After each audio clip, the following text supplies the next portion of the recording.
E eu queria começar por aquilo que o Cris estava falando. Ele estava falando sobre África, sobre generosidade, e eu tenho tido a oportunidade na minha vida e no meu ministério. Deus tem marcado o meu ministério com a ida a países bastante complicados. Na maioria dos países que eu sou chamado para ministrar são países muito pobres ou são países que estão mergulhados no comunismo. Eu tive a oportunidade de já estar ministrando na China, em Cuba, na África, na Venezuela, países que têm sofrido muito a opressão e a miséria. Então, realmente, quando nós chegamos no momento do culto, como o Cris estava falando de oferta, e a gente vive a realidade que nós vivemos no Brasil, às vezes é constrangedor você ter que parar no meio do culto e ficar explicando a respeito de oferta, porque quando você frequenta alguns países, você sai constrangido do que você vive. Eu me lembro a última vez que eu estive na Venezuela, agora em dezembro, inclusive o apóstolo Over, que me recebeu lá, esteve aqui com vocês. Quantos conheceram o apóstolo Over? Eu estive ministrando na igreja dele e eu tive uma experiência muito forte. Eu não sei se você sabe, mas a Venezuela tem passado um processo terrível por causa do comunismo, hoje com o presidente Nicolás Maduro, e eles têm tido falta de tudo. Quando o Over vem para o Brasil, ele compra desde papel higiênico a escova de dente, porque isso lá é um artigo de luxo, é difícil de se comprar. E eu me recordo que no último dia de pregação, eu estava no penúltimo dia, e eu gosto muito quando acaba o culto, quando você visita outras nações, as pessoas fazem quase que uma escolta gospel, vem uns diáconos, vão te arrastando, vamos embora, pastor. E aquela igreja dele é muito grande lá, e cheia de pessoas, as pessoas querem vir falar com você, querem receber oração, e de repente você é fechado por diáconos que vão te arrastando para ir embora, né, para a área dos pastores. Eu falei, irmãos, me perdoem, mas se vocês me permitem, eu não quero ser arrastado, pode ficar, eu quero ficar aqui com a galera, né, com o pessoal. E tinha muita criança, e as crianças chegavam sempre muito perto querendo falar comigo. Eu falo muito dos meus filhos na pregação, não sei se é isso que começa a gerar uma graça com as crianças, mas principalmente as meninas. Nossa, Patrícia, tudo bem? Eu não tinha visto você. E normalmente as meninas da idade da Bruna, da minha filha, eu acho que por eu falar nela, elas vêm no final do culto e queriam me abraçar, queriam tirar foto, e eu ficava lá conversando com elas. E no penúltimo dia eu estava com o Maicon, que ministrou ontem aqui, estava tocando violão, e eu falei assim, caramba, Maicon, eu acho que eu calculei mal as minhas camisas para pregar, porque eles me colocaram para pregar 2 vezes por dia, 5 dias no congresso, e lá era muito calor, chegou no último dia, não tinha mais camisa para pregar. Eu falei, caramba, não sei como que eu vou fazer hoje. De repente eu estou lá no hotel, o cara me chama e fala assim, olha, tem uma pessoa aí no hotel, e chega no hotel uma daquelas menininhas que todas as vezes que eu ia lá pedia para tirar foto com um presente, com uma sacola de presente. Eu vi, era uma camisa. E eu sei a realidade que eles estão vivendo. Eu sei o quanto custa uma camisa na Venezuela. E aquela camisa não só foi uma bênção, porque eu precisava de uma camisa para pregar, eu usei a camisa que ela me deu de presente, mas aquela camisa mexeu comigo, porque a primeira reação que você tem é de não querer receber. Você fala assim, não faz isso, você não precisa se sacrificar, porque estava ela e a mãe. E essa menininha, ela se conectou tão forte comigo no espírito, que até hoje ela manda mensagens da Venezuela para mim, ela pede para ouvir minha filha, eu mando para ela, e eu procuro sempre dar uma atenção com as crianças, porque eu sei que muitas crianças têm se decepcionado no Evangelho pela falta de acesso a alguns ministros. Tem ministros que jamais você vai ter acesso, porque o Evangelho se transformou num privilégio para quem tem dinheiro. Então quem não tem dinheiro não tem acesso a alguns ministros. Então eu procuro caminhar um pouco na contramão disso, e dar atenção a quem não daria atenção, principalmente as crianças. E aquela criança ficou marcada no meu espírito, assim como eu sei que eu fiquei marcado na vida dela. Mas eu aprendi uma lição, não só com aquela criança, como em alguns outros lugares, como por exemplo a África, que o Cris também falou. Eu tive a oportunidade, a experiência de receber algumas ofertas e presentes na África, que na África, para eles a comida é algo muito valioso. Nós também tivemos em Cuba, E eu e a Leila passando muito mal, foi uma experiência bastante difícil, foi muito complicado a visita a Cuba, mas quando eles queriam nos agradar, sempre é através da comida. E às vezes você olha para a comida e fala assim, meu Deus, meu Deus, mas como que você vai falar que você não vai comer? Né? Quantas vezes me ofereceram comida? Na África eu tive a oportunidade de comer um bolinho feito, que é uma massa que eles estendem durante o dia no chão da casa, e depois eles pegam aquela massa estendida, fazem no fogo e vira uma maçaroca, que eu não sei nem explicar o que é, e na hora de servir, a mulher que está servindo a massa assim com a mão e dá na tua mão para você comer. E daí você olha aquilo e você come e fala assim, nossa, estava muito bom. Daí você gostou? Então come mais, e te dá mais. Mas tudo isso é algo que o Cristo falou que é uma realidade, é a generosidade. Então, quando você vive isso num lugar de miséria, é até constrangedor você ter que ensinar a generosidade num lugar onde a gente tem abundância. Por maior que seja a dificuldade que nós possamos estar passando, nós não temos noção nem realidade do que de fato é miséria. A não ser que você conheça algum desses lugares que eu estou falando. Então eu queria começar a mensagem dessa noite falando de um texto bastante conhecido, João capítulo 6, versículos do 9 ao 11. O tema da mensagem dessa noite é os atributos do Pai nos filhos. Os atributos do Pai nos filhos. João 6, do 9 ao 11. Está aqui um rapaz que tem 5 pães de cevada e 2 peixinhos. Mas que é isto para tantos? E disse Jesus, mandai assentar os homens. Havia muita relva naquele lugar, assentaram-se, pois, os homens em número de quase 5.000. Jesus tomou os pães e, havendo dado graças, repartiu pelos discípulos, e os discípulos pelo que estavam assentados, e igualmente os peixes quanto eles queriam.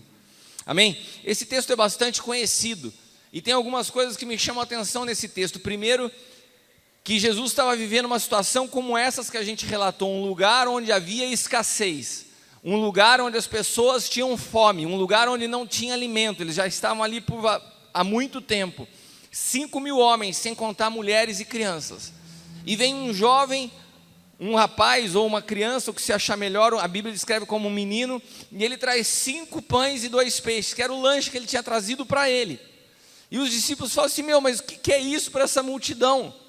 Mas o interessante é que Jesus não só não despreza aquilo que o menino traz, como ele também não faz nenhum elogio, nenhum alvoroço, e não fala assim, nossa, que coisa maravilhosa, que atitude linda desse menino, prestem atenção no que eu vou fazer agora. Não, ele trata com a maior naturalidade o fato de o menino ter entregue tudo que ele tinha.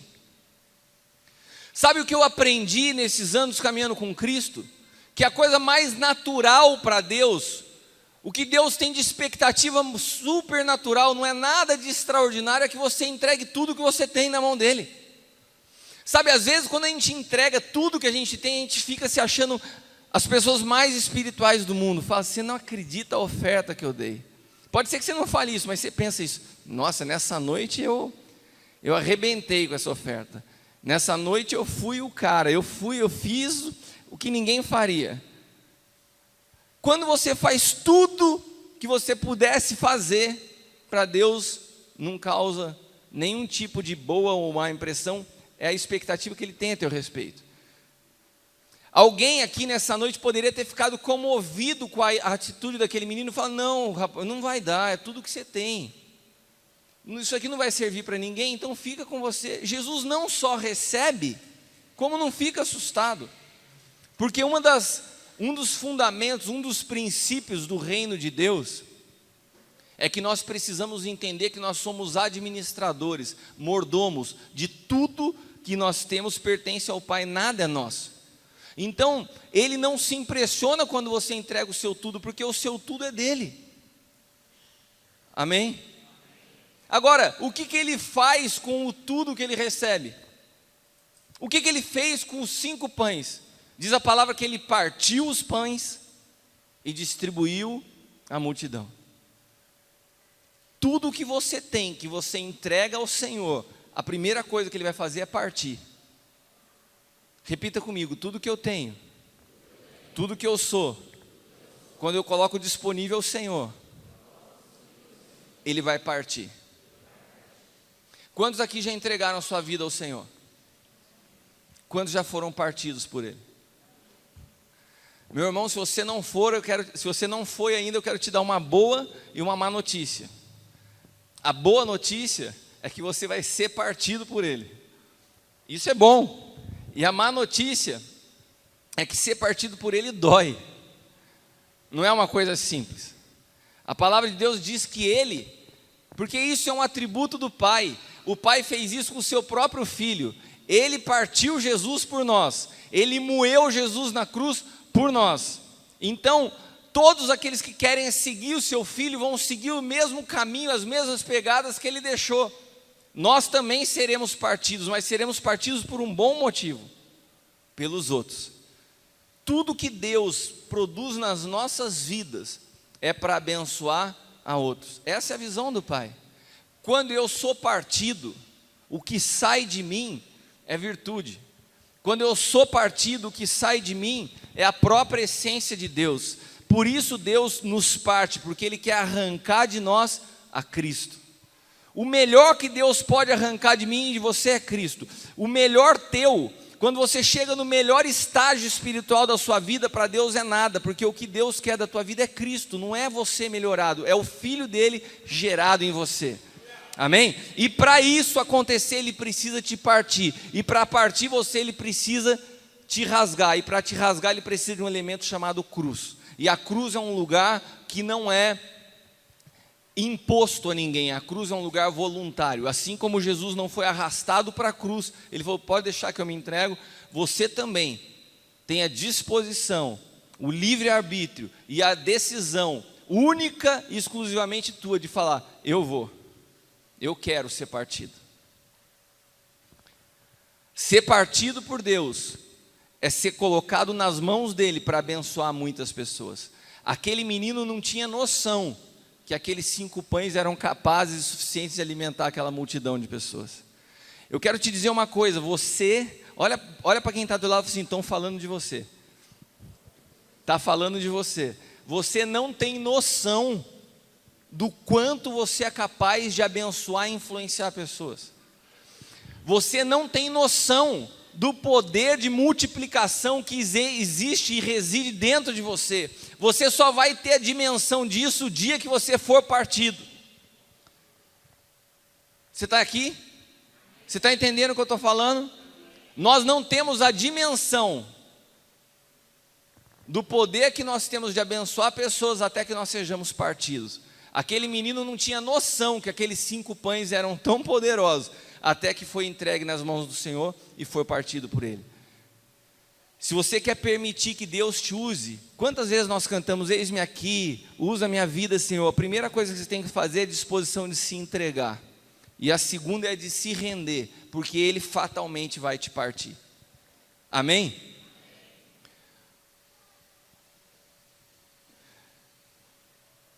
Tudo que é entregue ao Pai é repartido aos filhos. Outra coisa importante, nós só encontramos vida, eu estou falando dos atributos do Pai nos filhos, nós só encontramos vida em quem perdeu a sua vida.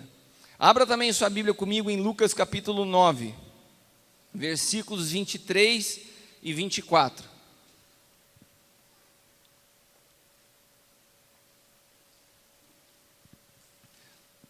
Lucas 9, 23 e 24.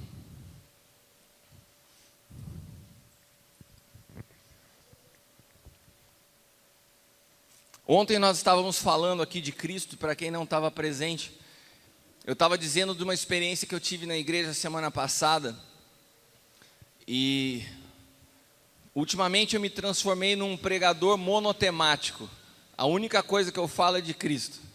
Então, quando eu pego o microfone, as pessoas já falam assim: vai falar de Cristo. Daí, domingo passado, eu falei assim: o tema da mensagem nessa noite vai ser ouvir de Cristo, falar de Cristo e comer de Cristo. Daí eu olhei para a cara das pessoas, todo mundo fez uma cara assim, tipo assim: de novo vai falar de Cristo? E eu fiquei me perguntando, numa igreja cristã, onde nós nos chamamos discípulos de Cristo, que mais uma pessoa vem ouvir senão de Cristo?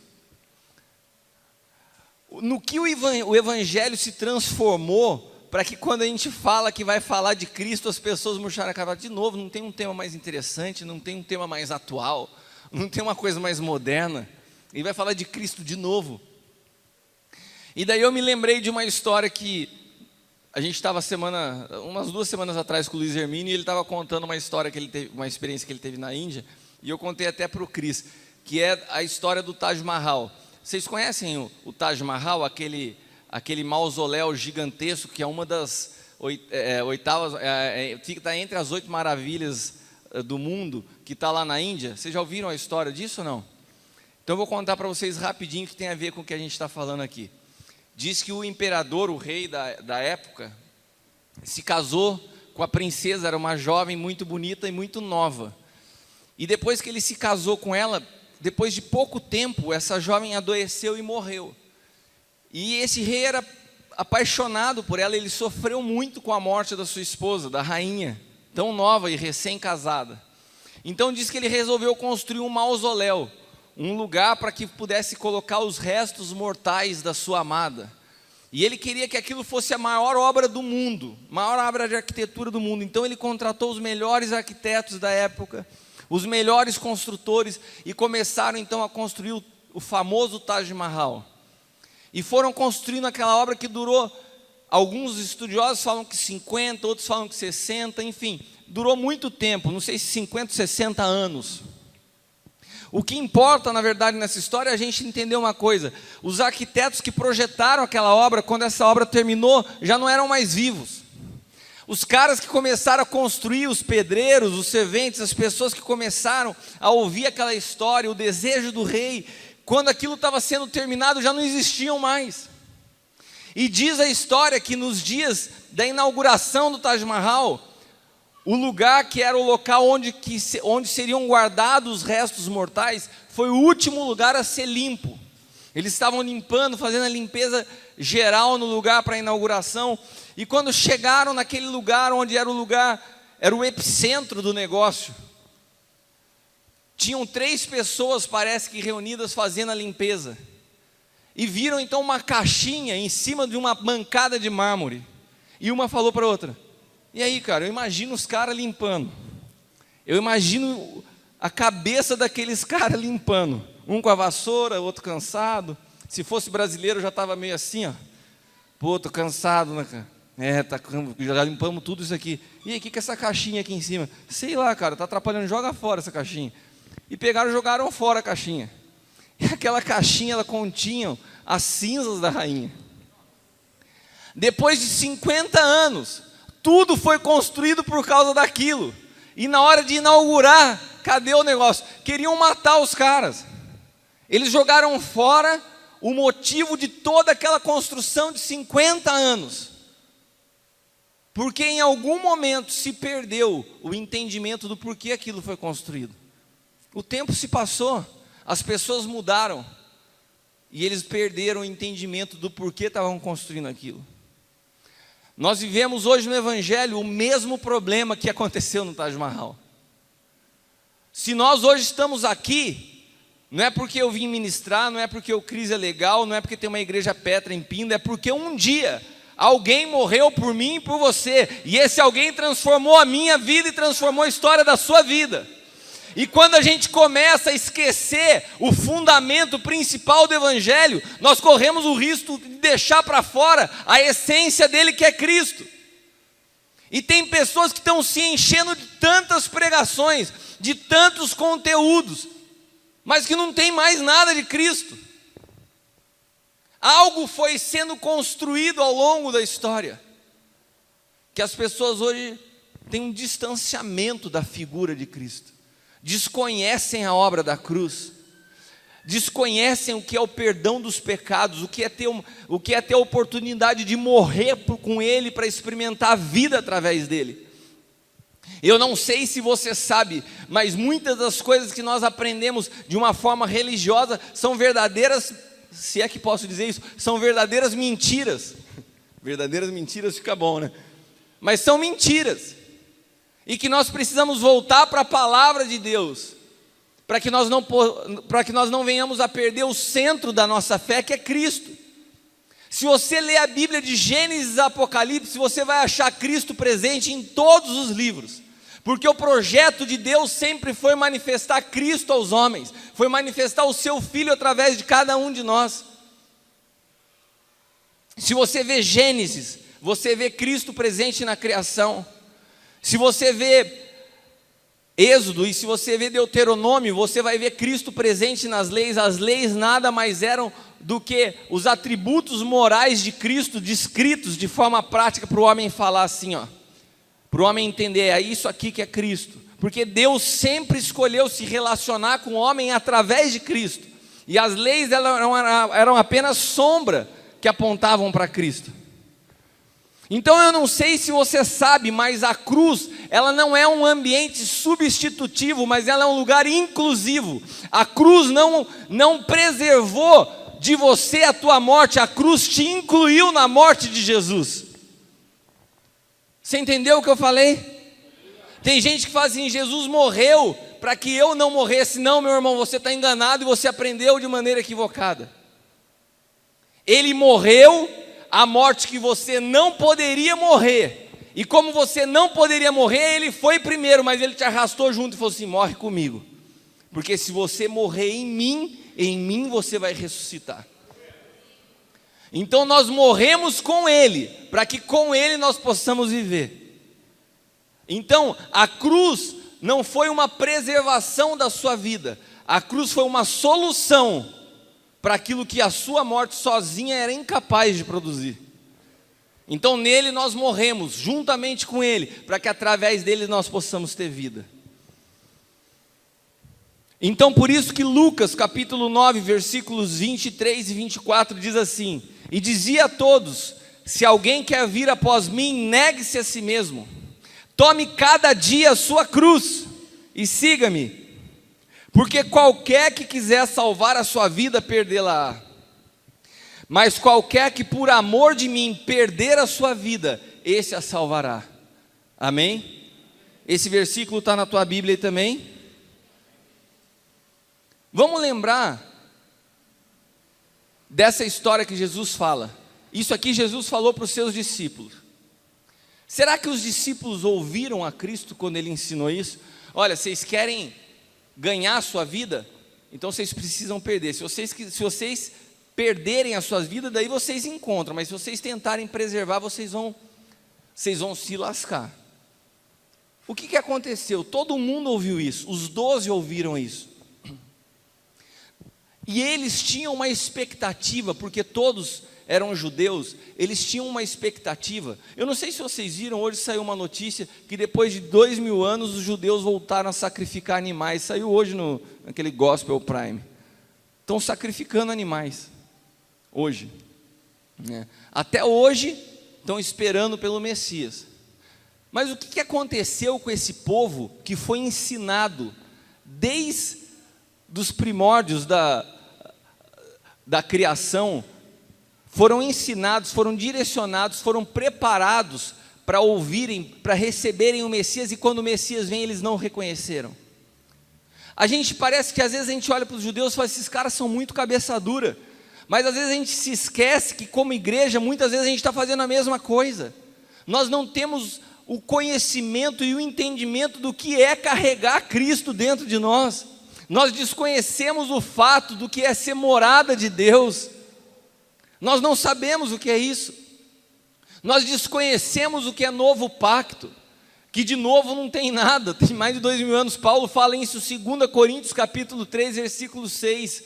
Nós somos ministros competentes de um novo pacto, ou seja, se tem um novo pacto, todas as antigas alianças já não valem mais.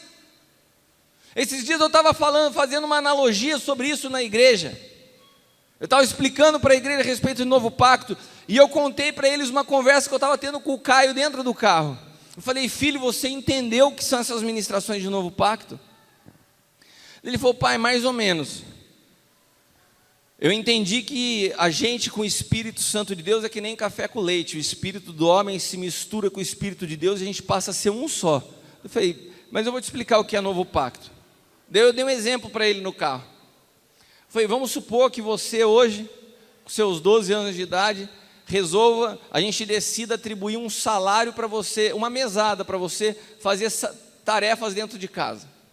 Então você vai cortar a grama todos os dias e para isso no final do mês eu te dou R$100, né?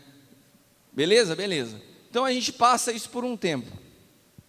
Quando você completa 18 anos, eu falo assim, lembra aquele acordo que a gente fez dos R$100 por mês? Você cortava a grama e ganhava R$100? Ah, lembra, pai, acabou, a partir de hoje não tem mais R$100. Você completou 18 anos e aquilo lá na verdade era só para produzir uma disciplina na sua vida. Eu quero te dizer que tudo que eu tenho é teu. O que você precisar eu te dou. Você não precisa mais cortar a grama para ganhar R$100. A única coisa que eu quero hoje é que Deus tem um chamado na tua vida, meu filho. Eu quero que você caminhe comigo. A hora que eu for para as nações, você vai comigo. Quando eu for ministrar, você vai comigo. E a gente só vai caminhar junto. Você não vai precisar fazer nada. E o que você precisar, pode ser 100, pode ser 200, pode ser 1000. O que você precisar é teu. Beleza? Combinado? Combinado. Daí chega um belo sábado de manhã, eu estou saindo para ministrar. Eu falo assim, Caio, vamos, eu estou indo ministrar, eu quero que você vá comigo. Ah, pai, eu estou dormindo, eu não vou, estou cansado. Não, mas vamos, pô, a gente combinou que você... Não, eu vou ficar aqui, eu estou cansado, eu não vou. Daí beleza, eu saio, vou ministrar, volto no domingo, ele fala assim, daí no domingo de manhã ele acordou cedo, eu estava fora ministrando, e ele cortou a grama toda. Falou, pai, o negócio é o seguinte, você foi lá pregar, tal, eu fiquei por aqui, cortei a grama toda, você pode me arrumar R$100? Eu falei, não. Você está tentando negociar comigo num pacto que já não está valendo mais, aquele acordo a gente acabou. Hoje você tem acesso a muito mais, mas você não pode usar daquilo que a gente fez no passado para tentar conseguir algo hoje. O que está valendo hoje é outra coisa. E daí eu falei para ele, isso é exatamente a relação do novo pacto com os pactos antigos. Jesus estabeleceu, através da sua morte e ressurreição, um novo pacto, que a Bíblia fala que não é mais na letra, mas do Espírito. E o problema é que a igreja, por desconhecer o novo pacto, tenta ficar fazendo as coisas antigas para conseguir as coisas que já foram conquistadas em Cristo, e elas não funcionam. Elas não funcionam. Você vê uma igreja se judaizando, começando a praticar a lei que funcionava no antigo pacto, de um pacto que hoje não está mais valendo, não é mais vigente. Nós precisamos conhecer a realidade do novo pacto. E o que é o novo pacto? Cristo em nós, esperança de glória. Todos os planos, todos os projetos, tudo que Deus planejou ao longo de todo o Antigo Testamento se consumou em Cristo, e hoje isso é uma realidade para você e para mim. E quando nós desconhecemos isso, nós parecemos uma criança voltando à mesada e a esforços para conquistar o que já foi conquistado. Vocês estavam olhando lá. Vocês entenderam? Então, quando Jesus fala para os discípulos, eu estou perguntando, vocês entenderam? Porque Jesus falava para os discípulos, eles balançavam a cabeça assim, que nem o Chaves, né? Você entendeu? Não, né? Eles ficavam com a cabeça assim, mas não entendiam nada. Olha, se você quiser ganhar a sua vida, você tem que perder. Agora, se você perder a sua vida, daí você encontra a vida.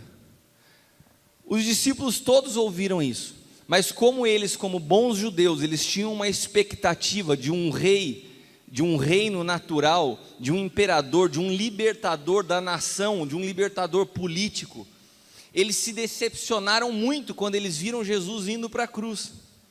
Eles falaram, caramba, tudo que a gente acreditou, tudo que a gente esperava de um libertador político, de um conquistador, de um cara forte, a mãe de alguns já estavam falando assim, olha, deixa o meu filho ser o secretário, o outro tesoureiro, já estavam negociando o cargo do governo, estava que nem na votação do impeachment, o negócio nem aconteceu, os caras já estão negociando o cargo, estavam fazendo isso com Jesus. Olha, quando ele assumiu o poder, eu vou ser o secretário, eu vou ser o ministro da fazenda, os caras já estavam fazendo assim. Você imagina isso? Os caras buscando essa fidelidade a um Deus, a um reino natural, e de repente tudo que Jesus falava era espiritual e eles não estavam entendendo nada. De repente eles veem aquele líder do qual eles esperavam tantas coisas e posições para eles mesmos, aquele líder sendo morto e crucificado, o que eles fizeram? Vamos fugir, vamos sumir, senão a gente vai morrer junto com ele. E diz a palavra que todos, para preservar suas vidas, todos fugiram. Apenas um, o mais novo, e por ser mais novo, o pessoal fala assim, esse cara não tem noção do que ele está fazendo, é moleque. Alguns acham que João tinha entre 16 e 17 anos. João foi o único que foi para a cruz e ficou ao lado do Senhor, juntamente com Maria, sua mãe, e a outra Maria. Até o Pedrão, que Jesus falou para ele, você vai me negar por 3 vezes antes do galo cantar. Eu jamais vou fazer isso. Até Pedro, que foi avisado que ia, ele negou e fugiu. Não conheço. Porque eles sabiam que eles estavam correndo risco de vida. Presta atenção no que eu estou te falando. Jesus falou para eles, se vocês quiserem ganhar suas vidas, vocês têm que perder. Eles ouviram isso, assim como vocês estão me ouvindo nessa noite. Mas na hora que eles foram provados, eles fizeram exatamente o contrário do que eles foram ensinados. Eles tentaram preservar suas vidas. E eles fugiram. Diz a história, não diz a Bíblia, mas diz a história, se você ler, por exemplo, a história de Constantino, a história da igreja, que todos esses discípulos, todos os 11, foram mortos de forma trágica e cruel. Pedro crucificado de cabeça para baixo. Tiago parece que com uma espada. Enfim, cada um deles teve um tipo de morte, a morte da qual eles fugiram, eles não foram preservados. O único que morreu de velhice na ilha de Patmos foi João, que teve a disposição de dar a vida. Essa palavra se cumpriu na íntegra e literalmente na vida dos discípulos. Todos os que tentaram preservar a sua vida morreram. E o único que teve a disposição da sua vida ganhou a vida. E ganhou não só a vida, mas ganhou uma plenitude de vida, que ele foi o cara que teve a revelação do Apocalipse. Ele viu em vida o que ninguém viu. Porque teve disposição de dar a sua vida. Eu quero te dizer uma coisa, meu irmão. Quando Deus te pede a sua vida, não é para te dar algo pior. Quando Deus pede a sua vida e você tem a coragem de entregar e se render completamente, você vai experimentar o que olhos não viram, o que ouvidos não ouviram, o que você não chegou a sonhar no teu coração. É o que Deus tem reservado para aqueles que o amam. E amar a Deus não é falar assim, eu gosto muito de Jesus. Não é isso. Amar a Deus é seguir os seus mandamentos, e seguir os seus mandamentos é a disposição de morrer por Ele. Isso é amor, não o amor almático que às vezes a gente ministra na igreja. Nossa, esse pastor me ama porque ele me cumprimentou, porque ele me deu um abraço. Não, meu irmão. Essa linguagem do amor não é a linguagem da Bíblia. O amor da Bíblia é um amor ágape, que se necessário te confrontar para produzir vida, vai ser confrontado. Que se necessário for te corrigir, vai ser corrigido. Se necessário for por teu bem, que você não receba nenhum elogio. Você sabia que tem pessoas que não podem ser elogiadas? A gente cuida de pessoa o dia inteiro. Para o bem de algumas pessoas você não pode elogiar. Tem funcionário que trabalha comigo que eu não posso elogiar, senão eu tenho que mandar ele embora amanhã. Então você precisa entender o que é ser cuidado. E para isso você tem que ter disposição de perder a sua vida. E isso é mais um atributo do pai que tem que permear, que tem que se manifestar na vida dos filhos. Nós vimos o primeiro atributo, qual que era? Que eu falei para vocês? Tudo que é entregue ao pai é partido. É partido em benefício dos outros. O segundo, que só se encontra a vida quem perde vida. Amém? Guarde isso na sua cabeça. Estou voltando para que você não se esqueça. E o terceiro, tudo que nós construímos no reino, nós construímos em Cristo, nós construímos através de Cristo e nós construímos sobre Cristo. Esse é um princípio do reino de Deus. A igreja é um lugar que é edificado de cima para baixo e não de baixo para cima. Preste atenção no que eu estou te dizendo. Nós hoje, nós somos tendenciosos a achar que a igreja é o templo, são as 4 paredes. Na verdade, isso também foi algo que aconteceu nos primeiros séculos. A igreja não nasceu em 4 paredes. Quando o Cris leu aqui a história da igreja de Corinto, ou quando nós fomos carta de Paulo à igreja de Éfeso, ou à igreja de Filipos, sempre Deus se referia à igreja como o corpo de Cristo naquela cidade, não estava falando de uma denominação. É como se fosse uma carta hoje à igreja de Pinda. Todas as congregações são a igreja de Cristo na cidade de Pinda. Mas por que hoje isso não é possível? Porque a gente se prendeu numa mentalidade denominacional que quase existe rixa religiosa dentre os crentes. Não, eu sou do Petra, eu sou do sei da onde, eu sou não sei do que lá. E a gente começa a defender título de igreja como se estivesse defendendo religião. Porque nós perdemos o entendimento do que é ser corpo. Nós perdemos o entendimento de como a igreja é edificada. A igreja não é edificada através de uma pessoa, a igreja é edificada através de Cristo. A igreja não é edificada através de um ministério, de uma visão de um líder. A igreja é edificada sobre Cristo. Abra sua Bíblia em Efésios capítulo 2, versículos 20 ao 22.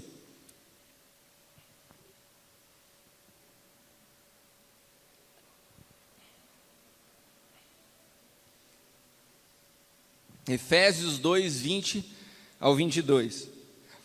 Edificados sobre o fundamento dos apóstolos e dos profetas, do qual Jesus Cristo é a principal pedra de esquina, no qual todo edifício bem ajustado cresce para templo santo no Senhor, no qual também vós juntamente sois edificados para a morada de Deus em espírito. Tudo que nós construímos, tudo que nós pensamos, tudo que nós planejamos tem que estar debaixo desse princípio. Vem dele, vem de cima para baixo, e por isso tem que respeitar essa autoridade. A igreja não é uma instituição onde você tem um planejamento natural. Tem gente procurando métodos de crescimento para a igreja. Quem dá o crescimento à igreja é o Senhor. E todos os métodos, eles são bons para produzir número, mas não para produzir filhos. Filho não se produz através de método, filho se produz através de uma vida de intimidade, de uma esposa com seu esposo. E quando você não usa da intimidade para produzir filho, o que você vai produzir é filho bastardo, fora do casamento, porque daí é prostituição. E o que hoje a igreja está cheio é de bastardo e não de filho. E porque a palavra de Deus lá em Deuteronômio fala que o bastardo não podia participar da congregação do justo, é por isso que a gente vê um montão de gente que pipoca de um lugar para outro, que não consegue estabelecer raiz, porque não foi gerado debaixo de um espírito de paternidade, foi produzido como um número, através de método. Uma igreja que não sabe o que é ser esposa, porque o relacionamento de Cristo com a igreja, a Bíblia diz que é igual ao do esposo com a esposa. E como que é esse relacionamento? É um relacionamento de intimidade.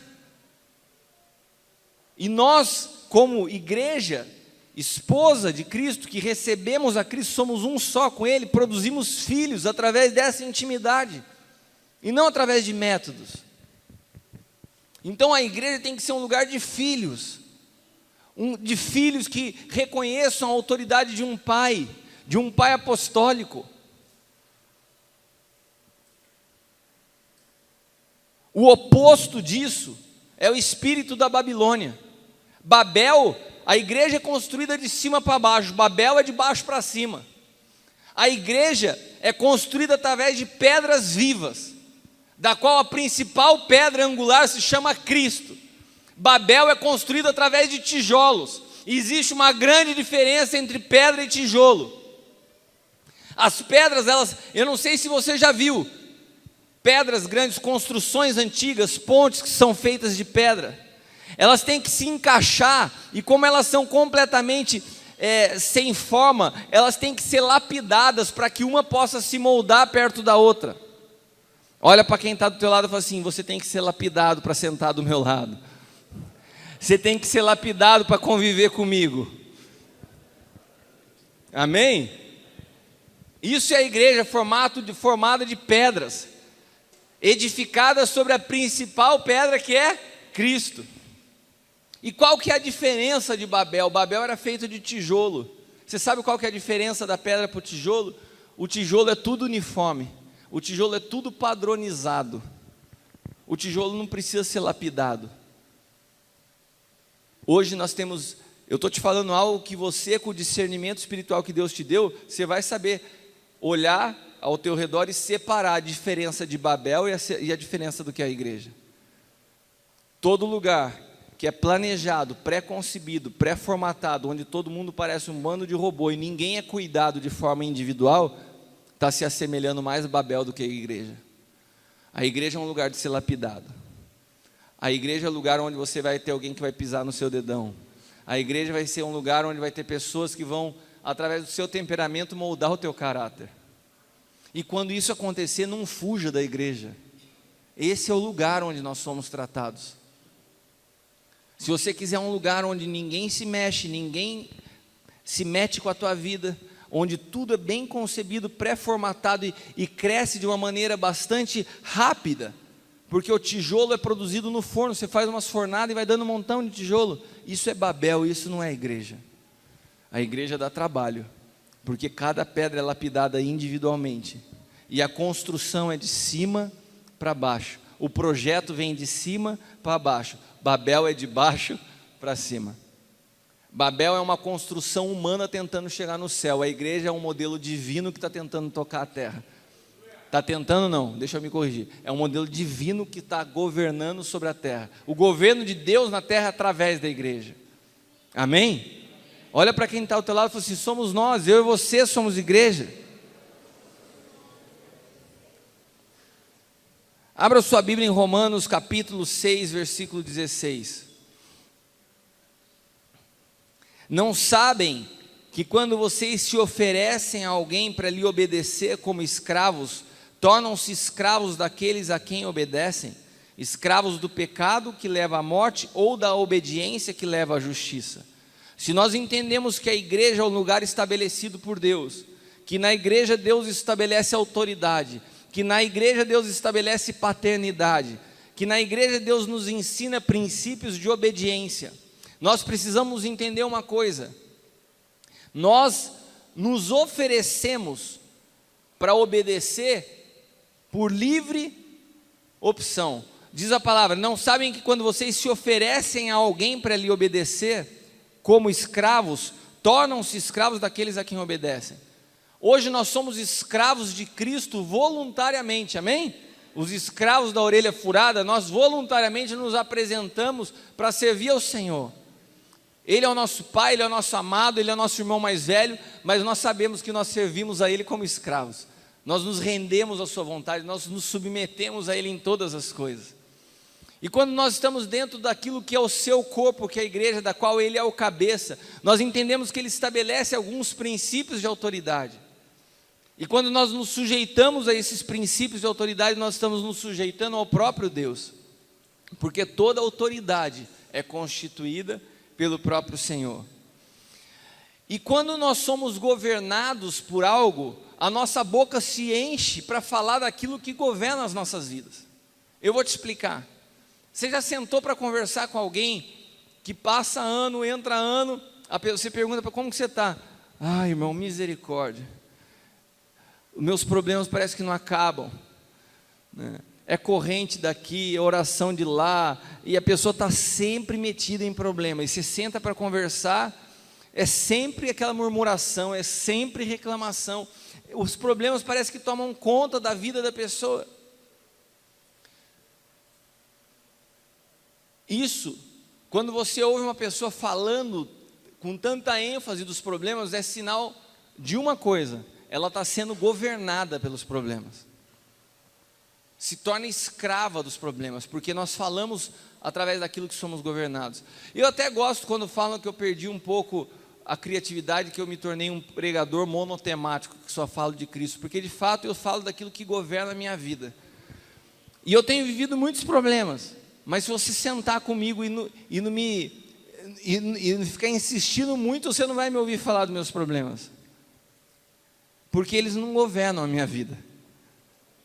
Eu quero te dizer uma coisa, cada um de vocês que estão aqui nessa noite enfrentam problemas. Ninguém passa por esse mundo livre de problemas.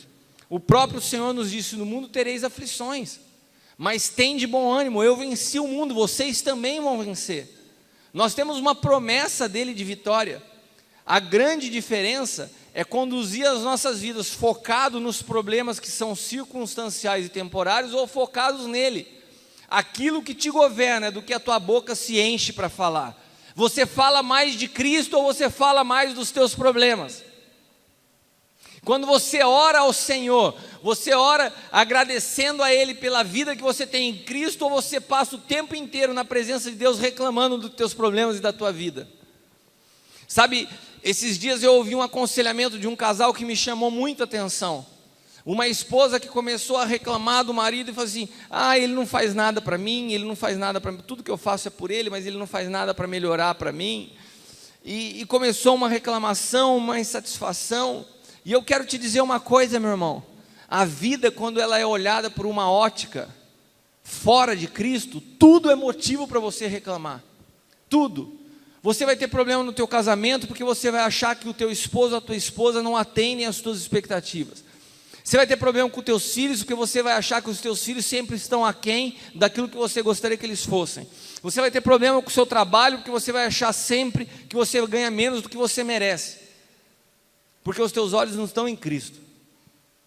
Sabe, quando nós estamos em Cristo, nós começamos a entender com clareza que todas as coisas cooperam para o nosso bem. Nós começamos a ter um coração cheio de gratidão e daquilo que o Cristo falou no início desse culto, que é generosidade. A generosidade não espera dias bons para acontecer. A generosidade, a gente pode constatar isso na África. Ela nasce de um coração que primeiramente é grato a Deus. O que nós precisamos como igreja é primeiro ter gratidão pela obra do Calvário.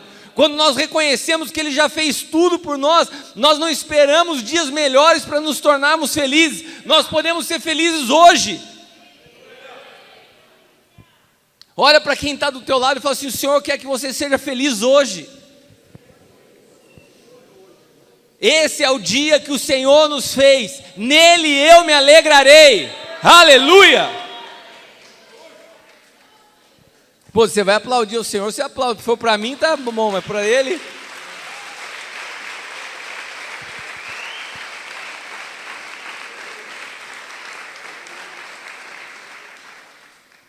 Quando você vê uma pessoa muito fofoqueira, que fala muito das outras pessoas, essa pessoa é governada por o quê? Uma pessoa que só fala dos outros, ela é governada pela inveja. Uma pessoa que só fala de problema é governada por problema. E uma pessoa que só fala de Cristo é governada por Cristo. Então, se você é fofoqueiro, eu quero te dar uma dica, meu irmão. Usa o dom que Deus te deu. Usa o dom que Deus te deu, que você é tão habilidoso em fazer uso disso. Você fala de tantas pessoas. Usa estrategicamente esse dom e começa a falar de uma só pessoa, fala de Jesus. E você vai se transformar num fofoqueiro santo a partir de hoje. Vamos aprimorar o nosso dom. E um outro atributo de Deus, eu estou falando dos atributos de Deus com os filhos nessa noite, amém? Outro atributo de Deus é que Deus escolheu se relacionar com o homem como pai. Não fomos nós que inventamos a história da paternidade, Ele resolveu se apresentar para nós como pai. Foi Deus que criou a família. Querendo os homossexuais ou não, a família foi criada por Deus. E a família é o pai, é uma mãe e são seus filhos. Amém? Isso foi criado por Deus, vocês sabiam? Eu estou falando uma revelação profunda nessa noite. Mas isso foi criado por Deus, porque Ele escolheu se relacionar com o homem. Ele escolheu como um pai. E como Deus escolheu se relacionar com o homem como pai, há algo muito específico e especial na figura da paternidade. Eu não quero aqui minimizar a figura da mãe, muito menos a maternidade, que é tão fundamental e tão importante. E tem mães que têm feito papel de mãe e pai. Mas eu quero te dizer uma coisa: existem características existem identidade que só pode ser gerada pela figura de um homem. E hoje nós vivemos um problema nessa sociedade, que é exatamente a ausência da figura masculina na vida de cada criança e adolescente. A paternidade espiritual, ela pode ser, e ela é uma ferramenta de Deus para curar um montão dessas feridas, mas o projeto original de Deus é que o pai natural fosse o pai espiritual. Se você perguntar para o meu filho qual é a tua paternidade espiritual, ele vai falar assim: sou eu. E qual é o pai natural? Sou eu cumpro as duas funções. Esse é o projeto de Deus para o homem. Quem era a paternidade espiritual de Isaac? Abraão. Agora, ao longo dos anos, quando você vai vendo filhos onde os pais vão se desviando do caminho do Senhor, esses filhos vão tendo que buscar outras referências espirituais, e daí Deus começa a estabelecer a paternidade espiritual de Eliseu. Não foi o seu pai natural, foi Elias. A paternidade espiritual de Josué não foi seu pai, foi Moisés. Então a paternidade espiritual, ela cumpre a função na vida de uma pessoa quando a figura do pai natural é ausente, ou é omisso, ou não é alguém que se rendeu ao Senhor.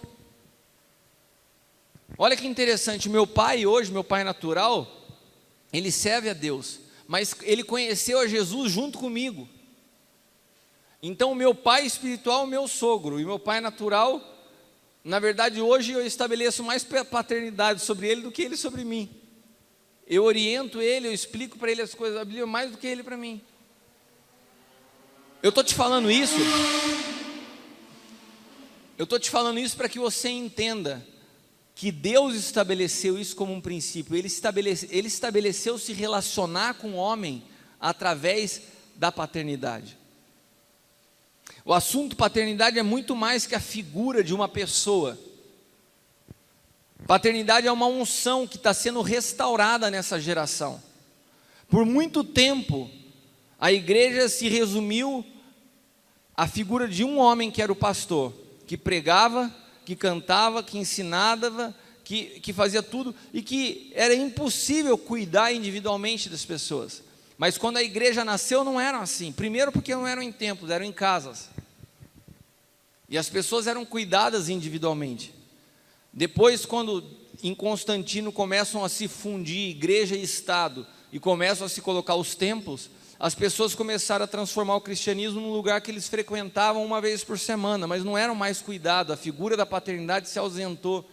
Mas daí no livro do profeta Malaquias, o último do Antigo Testamento, diz a palavra assim: virá um dia que eu restaurarei o coração dos pais aos filhos, e dos filhos aos pais, para que eu não venha e fira a terra com maldição. E quando ele fala, quando em Malaquias fala isso, fala assim: nos dias do profeta Elias. Os dias do profeta Elias, eu não sei se você sabe, mas nas últimas décadas da história, faz exatamente de 30 a 40 anos que foram restaurados dentro da igreja os ministérios apostólico e profético. Por muitos anos o ministério apostólico e profético ficaram colocados de escanteio. Efésios 4:11 quase não era lido na igreja. Se achava que os apóstolos eram somente os 12, que não tinha mais apóstolo na Bíblia, que já é um erro, porque Barnabé também era apóstolo. Então, e muitos outros apóstolos, Tito, Timóteo, tinham vários outros apóstolos. O problema é que a igreja ficou concentrada nisso e se adormeceu os 5 ministérios, que Paulo fala, que deu à igreja para a edificação dos santos, até que todos atinjam a estatura do varão perfeito, que é Cristo. Ou seja, a figura dos 5 ministérios era uma figura eram as diferentes unções de Cristo, distribuídas no corpo de Cristo, para que as pessoas pudessem amadurecer. Sem os 5 ministérios, é difícil você produzir amadurecimento. Então, quando isso é restaurado, nessa geração, que eu estava falando de Malaquias, nós estamos vendo exatamente o tempo que nós estamos vivendo hoje, a restauração da paternidade dentro das igrejas. A figura paterna, não através de uma pessoa, mas através de uma unção, a igreja como uma casa paterna, A igreja onde tem um lugar de cuidado, a igreja onde o líder, o pastor é uma referência. Você quer ver um exemplo disso? Essa experiência que o Cristo teve na África, eu também tive na África. Eu não tive em Moçambique, eu tive no Quênia, mas eu visitei um orfanato. E você ir em orfanato na África é você pedir para ser arrebentado, porque é muito triste. É uma cena que toda vez que eu me lembro disso, é difícil você controlar os seus sentimentos, as suas emoções. Eu me lembro de eu chegando no orfanato, e quando a gente chegou na rua do orfanato, uma rua de terra, as crianças vieram correndo na frente e começaram a cantar, todas elas no estado que você falou. Todas elas sem sapato, algumas só com shorts, outra com roupa na frente, atrás, todas bastante sujinhas, tudo pequenininho, e todas sem pai nem mãe, órfãos de pai e mãe, que se alimentam por uma semana inteira de banana. No fundo do orfanato tem umas plantações de banana, eles comem banana a semana inteira. E daí, porque esse orfanato fica muito longe da cidade, e daí no final de semana o pessoal da igreja vai até lá e leva alguma coisinha para que eles comam outra coisa.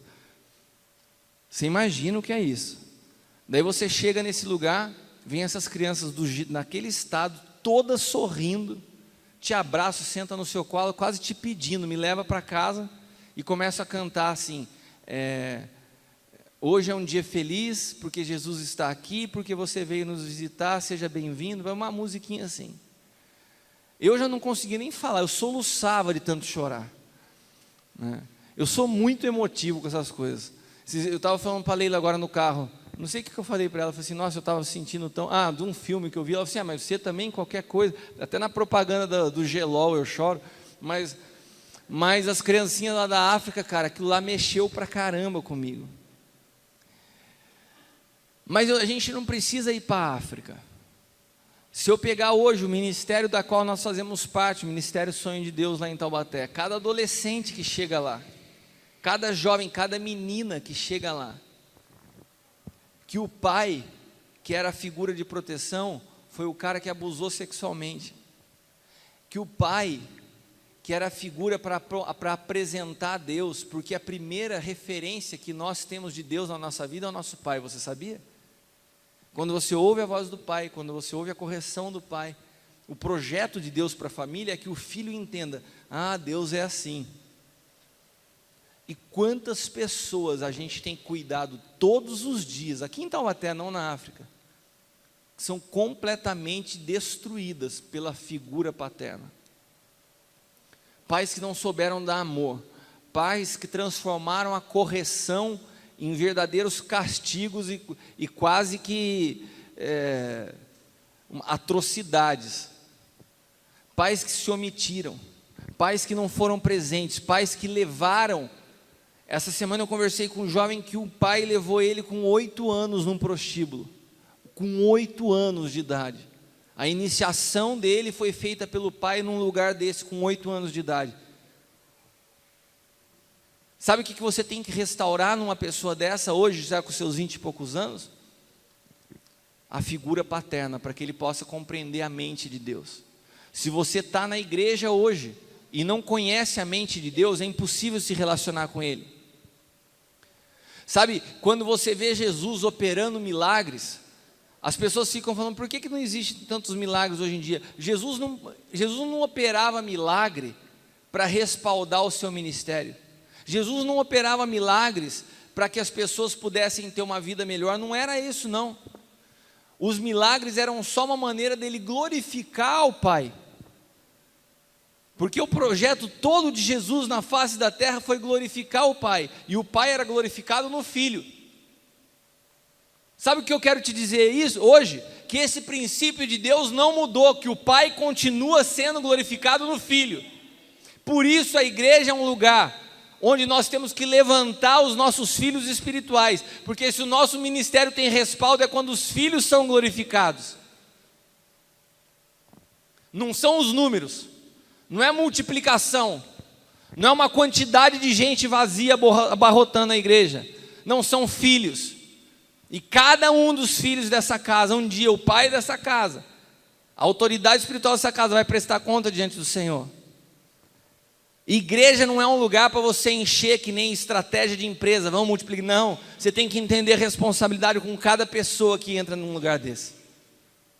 E nós precisamos nos dias de hoje restaurar a condição de paternidade. Eu não sei se nessa noite algum de vocês aqui tem feridas, tem mágoas ou tem dores na sua vida causadas pela ausência, omissão ou pela própria agressão do seu pai.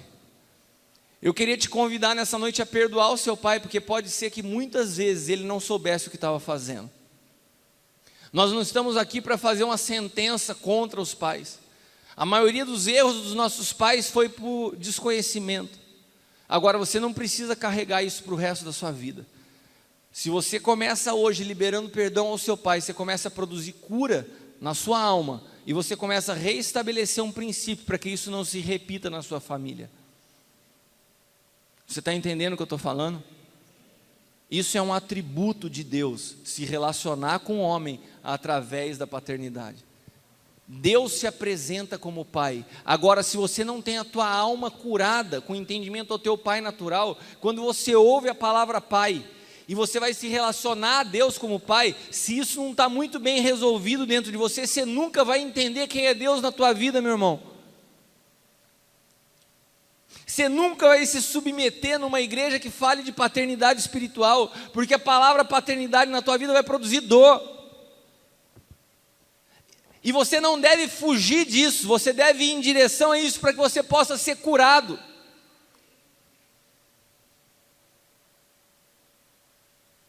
O valor de um homem diante de Deus é evidenciado nos seus filhos, na capacidade de transmitir uma herança, não terrena, mas uma herança espiritual, que percorra toda uma linhagem. E não importa se você tem ou não tem filhos, porque você tendo ou não tendo filhos, você é chamado a produzir filhos espirituais, você é chamado a produzir linhagem, você é chamado a transmitir herança.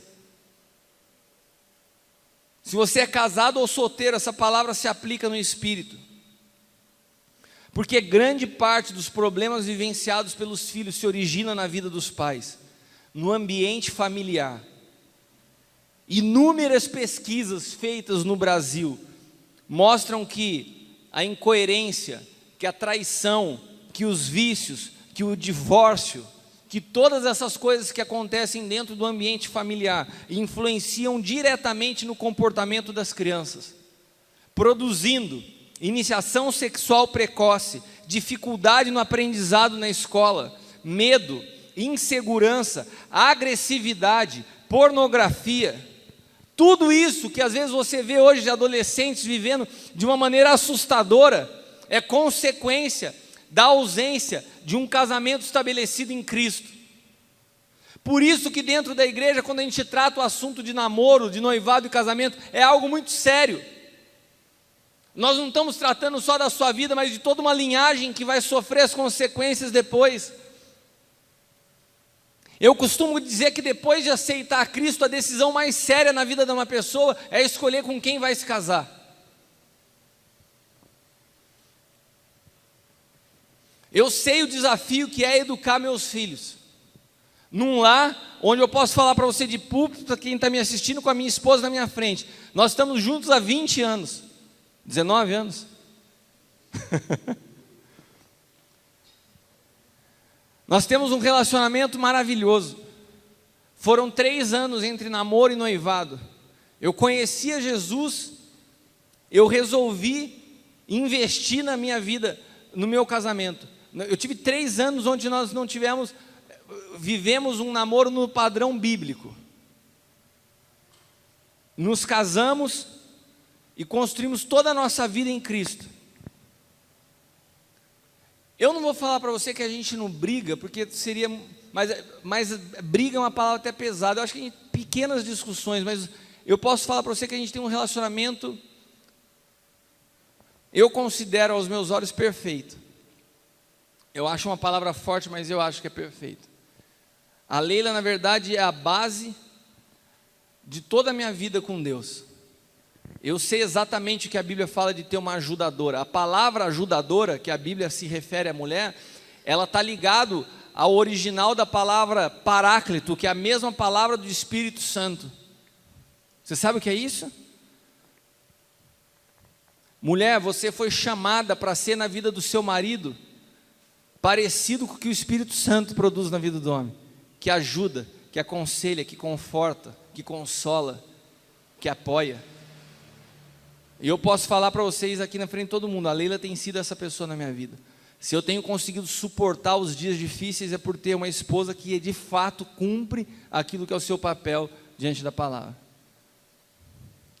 E com tudo isso que a gente vive, de tão tremendo no nosso casamento, nós falamos, é um desafio educar os nossos filhos, é um desafio entender a diferença do Caio para a Bruna, é um desafio ter o apoio um do outro para entender o coração dos nossos filhos e não transformá-los em pessoas religiosas que frequentam a igreja porque nós frequentamos, mas que eles se apaixonem por Jesus, para que eles tenham atitudes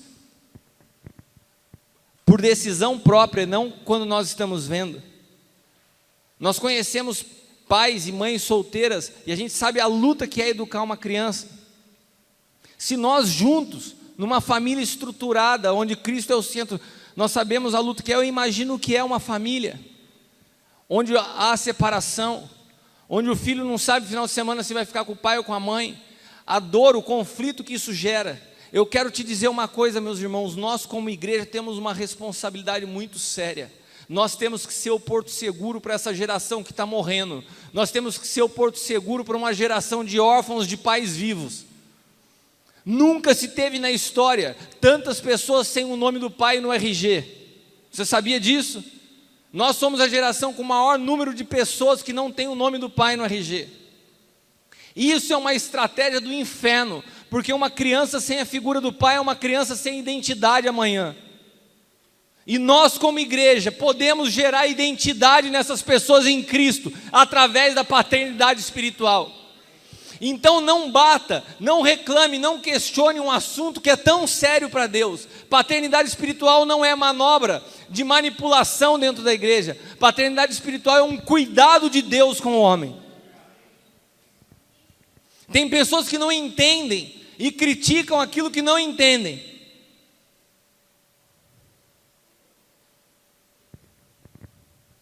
A vida de muitos cristãos que não entendem esse princípio tem sido uma vida egoísta, focados num evangelho de realização pessoal. Pessoas que Deus não pode contar para o avanço do seu propósito na história. Todos nós precisamos de um referencial de homem em nossas vidas. E não existe paternidade nominal, paternidade sem acesso. Eu sou pai espiritual do Cris, eu vejo ele 2 vezes por ano. Não, a paternidade tem que ser acessível. Ele tem que me ligar e tem que conseguir falar comigo. Ele tem que precisar de ajuda e de saber que tem alguém que vem correndo. Permita que no seu coração seja quebrado toda a barreira que possa haver com relação à paternidade, para que você possa usufruir nessa casa de um homem e de uma mulher que são o Cris e a Renata, que eu os conheço, que são pessoas de Deus para cuidarem das suas vidas.